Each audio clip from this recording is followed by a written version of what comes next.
Hello, and thank you so much for joining. My name is Natasha, and I'm an astrologer and tarot card reader, owner of Mindfulness and Mysticism. Today I'm just going to talk a little bit about the birth chart, giving you a little bit of a deeper dive into not only the top three, but the entire personal planet spectrum that's a part of the birth chart to give you a better understanding as to how to read your birth chart or somebody else's. So I did make a video before that went over the top 3 signs to know in a birth chart. The personal planets do incorporate these top 3, but if you are looking for a little bit more information, certainly check out my prior video before diving into this one. But just to give you a little refresher, if you did watch that one, a birth chart is basically a snapshot of the sky at your time and location of birth. And the idea is understanding where the zodiac signs fall for particular planets will give you a little bit more insight into your innate personality and how you may operate internally. So the top 3 signs that we went over before are the rising or ascendant sign, as well as the sun sign and the moon sign. So the rising or ascendant sign is actually not a planet, but it is a constellation that was appearing on the eastern horizon at the location and time that you were born. And the rising or ascendant sign is thought to represent how you appear outwardly. So other people's first impression of you, especially if they are an acquaintance or coworker, something like that. But it gives you a better understanding as to how others perceive you. The second sign, sun sign, is a representation of your innate personality. So this is your traditional zodiac sign that modern horoscopes often refer to. I always say read definitely horoscopes for your sun and rising sign for a better understanding. But regardless, this is the traditional zodiac sign that many people are actually aware of. It's according to where the sun was at the location of birth. So it really does speak to like your consciousness, your vitality, your ego, your stamina in the world, and just overall how you interact with it. Then we have the moon sign, which is definitely more internal, especially compared to the rising and sun sign. And this does refer to where the moon was at the time of birth. It does take the moon approximately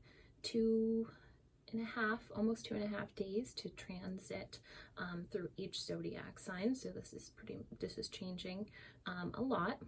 So important to know what time of birth actually was, in addition for the rising sign, for this to be accurate. But it's maybe more one of the misunderstood of the top 3, because it does refer to how you interact with yourself internally. So it's about moods and emotions and reactions and what you need to feel good about yourself and about your life, how you interact with the world. So those are the top 3, but when we go beyond the top 3, we look at the next 3 planets moving out from there. The first planet is Mercury. Mercury is the sign of communication.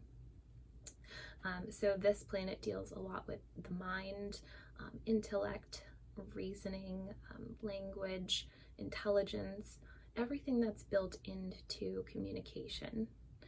So understanding what zodiac sign your Mercury falls in is going to give you a better understanding as to how you are able to communicate with others. My Mercury is in Virgo, so I tend to be pretty direct and to the point and pretty clear, I would say, in regard to how I choose to communicate with others. The next planet is Venus, and this is the planet of love. So this is a more feminine planet. It speaks to not only love, but attraction of all kinds in regards to music and beauty and art and things like that. It has a love and appreciation for harmony. So knowing what zodiac sign your Venus falls into could tell you what sort of relationships that you are looking for, or how you interact with others in relationships as well. Can also give you an idea as to why you'd be attracted to certain music or art pieces, things along those lines. My Venus is also in Virgo, so yep, super Virgo over here. Mars is the last personal planet.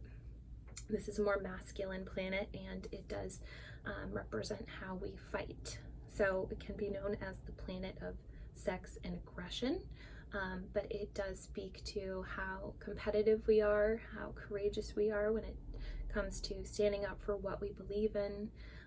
It also can give us insight as to how we are with competition, whether it's, an actual contest or at work, or, just basically stepping up and taking action. It's a very actionable planet.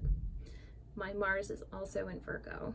So I think I mentioned in my last video, I had my wrong time of birth for a long time. I thought I was a rising Virgo. Then when I found out my correct time of birth and that I was actually a rising Pisces, I, at that point, was diving deeper into my birth chart and found out that, well, I don't have Virgo as one of my top 3.